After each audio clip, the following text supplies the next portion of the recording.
The issue of Quebec separation is actually a very big issue right now. Now, for some reason, the media and the rest of the country doesn't seem to be actually paying attention to it at all.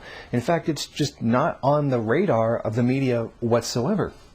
Now, the public in Quebec is leaning very heavily towards separation. The PQ, the Parti Québécois, is gaining a lot of momentum, and it's actually looking like there could be another referendum on separation. Now, as the Québécois are demanding more separation from the Canadian state, the Mohawks, representatives of the First Nations people, are now asking for their right to separate from Quebec if Quebec separates from Canada. And I think it's actually very important that Quebec does give them that right.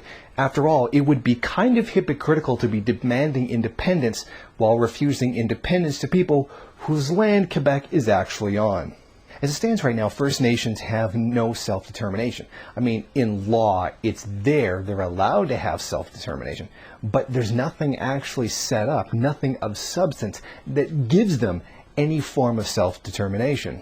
And this would certainly happen if at least this one section of the First Nations community actually managed to form its own nation. And this is rather difficult considering that the way they're set up, their nation has territory that's in Ontario, Quebec, and New York State. So it's a rather complicated issue when you start going up against the problems of national boundaries. Now the question is before us. How do we see the Quebec separatist movement from our perspective? The Marxist perspective. We need to see this through the eyes of class. If we're not seeing it through the eyes of class and class struggle, then we can't call ourselves Marxists, can we?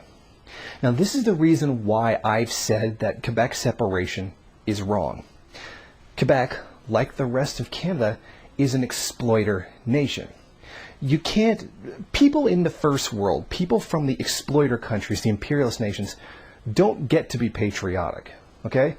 Now, I'm saying straight up, I'm a Maoist third worldist. Now, there is no championing your country's identity while that is entirely based on the premise of exploitation. You don't get to champion your own country and then advocate that it just change.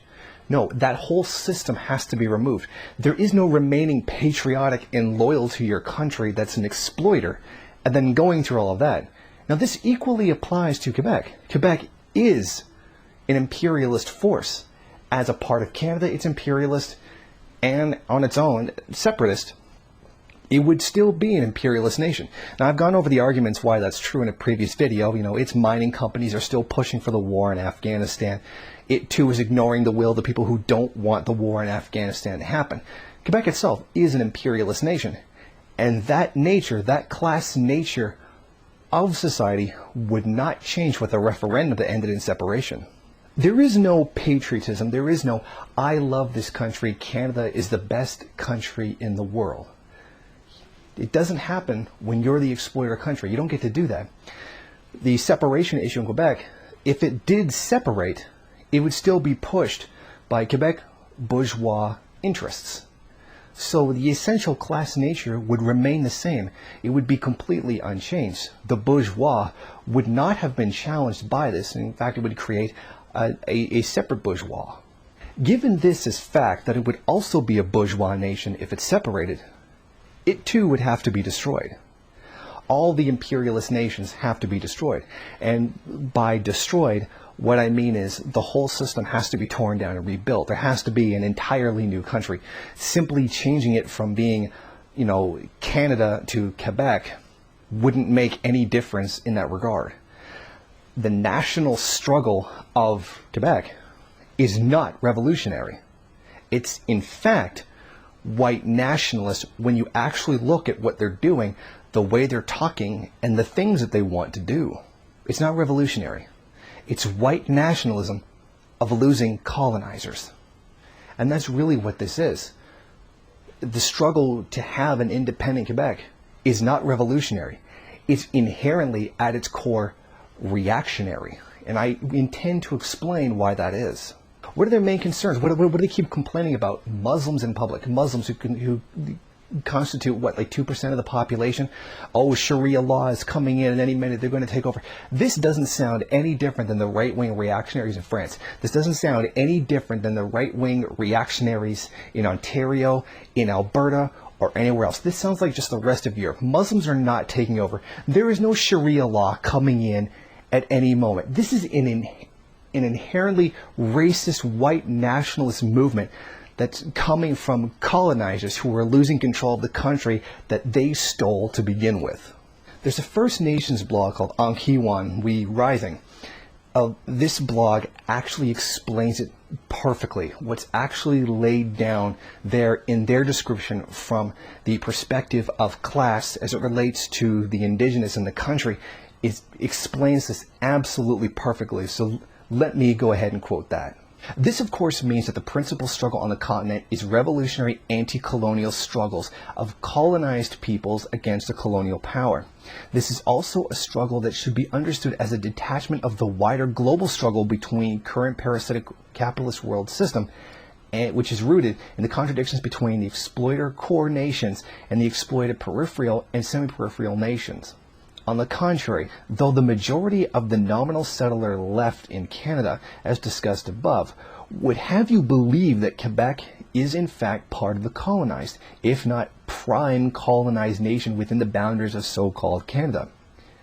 This is primarily demonstrated through the recognition of Onkwehón, we as nationally oppressed, but not possessing a right to self-determination, up to and including separation, a right that is then granted to the Québécois settler nation. Québécois nationalism is not revolutionary nationalism then, but reactionary white nationalism. It is a white nationalism that attempts to mask itself in the revolutionary rhetoric of oppressed nations. The particular white nationalism of Québécois Sovereigntist movement can best be understood as the ideology of a losing colonialism. The Québécois did not arrive on the continent kidnapped and enslaved like Africans, nor were their lands stolen and people exterminated like what the Onkwehón we, Zicanos, Boracanos experienced. The Québécois, just like their hated rival Anglo-Canada, came to Canada with one goal in mind: to settle the land in the name of France and expropriate the resources of Indigenous peoples in the pursuit of French colonialist imperialist project. The Québécois settler project was established on this continent as parasitic and at the expense of Indigenous people. The contradictions that exist between Anglo-Canada and the Québécois are essentially the same contradiction that exists between all competing imperialist and colonial powers, though in this case they are located within the border of a single imperialist colonialist state, rather than between separate ones. All imperialist core nations compete among themselves to divide up the resources, both human and natural, and land of the oppressed among themselves. The struggle between Anglo-Canada and the Québécois is precisely a struggle for control of land and resources that do not belong to each other and never will, because they were stolen from the Onkwehón we, who, despite their best efforts of both groups of settlers, are still here. It's these reasons laid out here that I believe why Quebec is not a nation, and frankly should not be recognized as a nation. They are not an oppressed peoples. Any exploitation that they can feel that they're under is extremely minute and virtually non-existent compared to the oppression that they carry out against First Nations people, which I showed in the previous video was rather high. And this is absolutely, you cannot even compare it to what the oppression that's carried out in the Third World to the benefit of the bourgeois in Quebec. And from the Third World stance, the tremendous benefit that Quebec, as a first world nation, benefits from imperialism. I believe that this does correspond to the national question that Stalin did put forward. The separation of Quebec is not revolutionary, not in anything it says, and not in anything it's even done so far. And for these reasons, Quebec nationalism should be opposed. Thank you for watching. Please comment and rate the video. If you liked it, hit subscribe or check out some of these other great videos. If If you wish, share it on social media. While you're at it, why don't you follow me on Twitter? And if you got time, go on over to the MRN bookstore and check out some of the latest books available.